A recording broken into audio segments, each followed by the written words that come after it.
Bana Congo, bana RDC, n'a qu'à transmettre un message. Où il s'aligne passe na lelo on a 1h du matin. D'abord, nous allons remercier les électeurs, nyonso, où il y a territoire à Boulungu, où il y a voté Kingaï.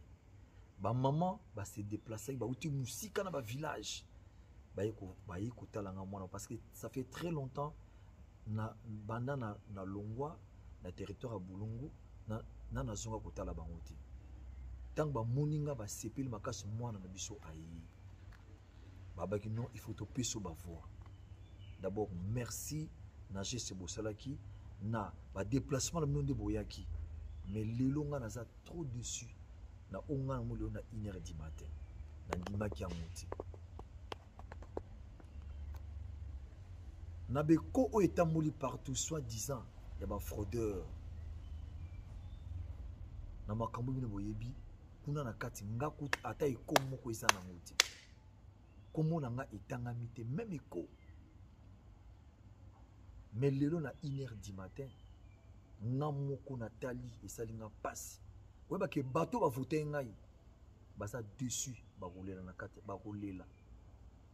Bo toucher bango na kata mitema. Pour nga bit na nga ezaki moko so na côté parlement, il faut na défendre des cultures. Surtout musalonga na sala la musique. Le artiste bazo kufa pauvre. Ba loi oyo ba oyo fali ba voter pour na artiste, pour la protection d'artiste mutu moko sala ngote. Totali côté social, jeunesse, makamisa ebele. Surtout na territoire na Boulungu, pauvreté ça makasi. Faut total n'entoko défendre ngo. Mais yo pena ondimi au sacrifier comme on a pour na mutu mosusu akota. Il y a pas de problème mon frère. Mais ba yango oza visiter nzamba ko visiter. Nzamba ko visiter.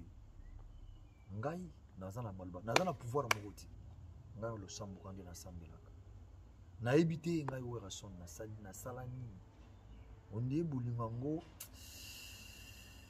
Ils ont monté bâti. Ils ont réciproqué. Ngai zo sa bonne foi, amour.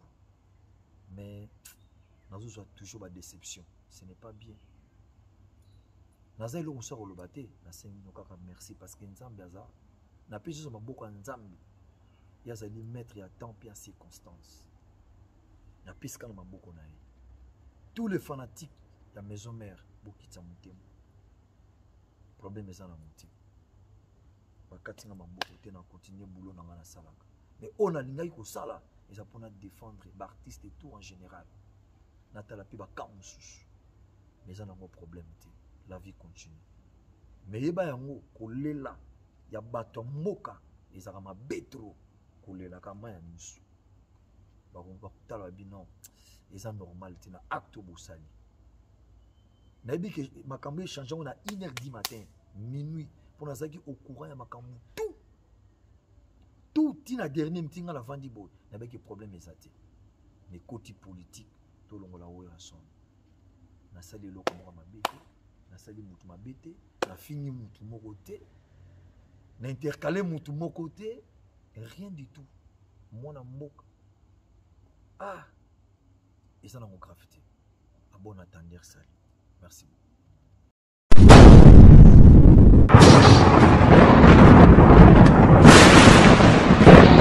On nous dit que généralement il y a des listes qui circulent, les gens seront nommés. J'ai vu même certaines personnes s'agiter, cherchant à savoir à qui il faut remettre cette liste-là pour qu'on puisse vous inclure là-dedans.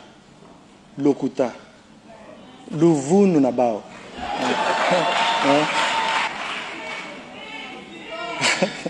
Ça ne va pas arriver. Il n'y aura pas. Personne ne sera nommé.